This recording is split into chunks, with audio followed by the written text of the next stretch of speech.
They RTV app వార్తల్ని క్షణాల్లో చదివే అవకాశం ఉంటుంది. ఒక న్యూస్ పేపర్, ఒక టెలివిజన్ ఛానల్ మీ చేతుల్లో ఎప్పుడూ ఉంటాయి. మంత్రివర్యులు సీనన్న గారు,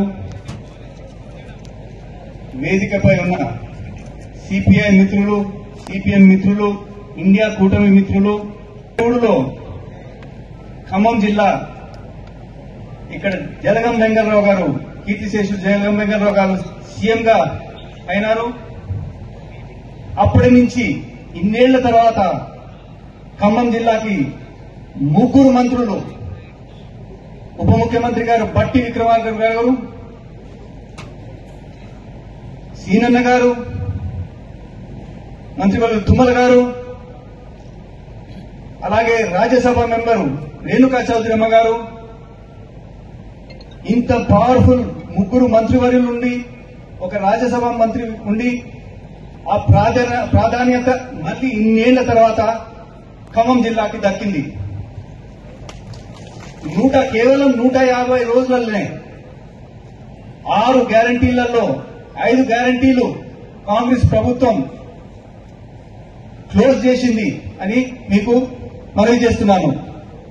మొత్తం 5 గ్యారంటీస్, 6 గ్యారంటీల నుంచి 5 గ్యారంటీలు. తర్వాత సెంటర్లో, కేంద్రంలో ఈసారి మేనిఫెస్టో రిలీజ్ చేశారు. 45 పేజీలు అంటే 45 పేజీల మేనిఫెస్టో రిలీజ్ చేశారు. దాంట్లో 25 గ్యారంటీలు ఇచ్చారు.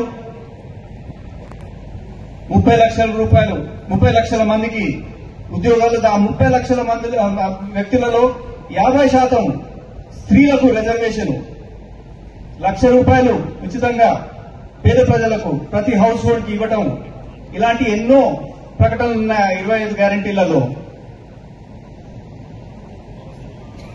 ఇటు బీఆర్ఎస్ ప్రభుత్వం గురించి మాట్లాడితే, గత 10 ఏళ్ల నుంచి వాళ్ళు రాజకీయం చేస్తున్నారు, పరిపాలన చేస్తున్నారు. ఆ పరిపాలన మీకు అందరికీ తెలుసు. వారు చేసిన వాగ్దానాల, ఇన్ని వాగ్దానాలు చేసి కంప్లీట్ చేయలేకపోయినారు. రుణమాఫీ అది కాలేదు, హౌసింగ్ అది కాలేదు, ఈ ధరణి అని తొందరపట్ల పెట్టి స్టార్ట్ చేశారు. దానికి ఎన్ని చిక్కులున్నాయో ఇప్పుడు అన్ని మా సీనన్న గారికి చుట్టుకున్నాయి. అలాగే కాళేశ్వరం ప్రాజెక్ట్ మీ అందరికీ తెలిసిన విషయమే. అప్పు 7 లక్షల కోట్ల రూపాయలు. ఇది వారు చేసిన ఘనకార్యం. ప్రజలు చూపించారు ఈసారి వారికి. అలాగే బీజేపీ ప్రభుత్వం గురించి మాట్లాడితే, వాళ్ళు కూడా గ్యారంటీస్ ఇచ్చారు. గ్యాస్ సిలిండర్ 400 రూపాయలు ఉండేది, ఇప్పుడే మా మిత్రులు చెప్పారు, సిపిఐ మిత్రులు. ఆ 400 రూపాయల నుంచి ఇప్పుడు 1,100 రూపాయలు అయిపోయింది. పెట్రోల్ 60 రూపాయలు ఉండేది, 60 రూపాయల నుంచి అది 110 రూపాయలు అయింది. అది ఆగదు అక్కడ, ఇంకా పైకే పోతా ఉంటుంది అది.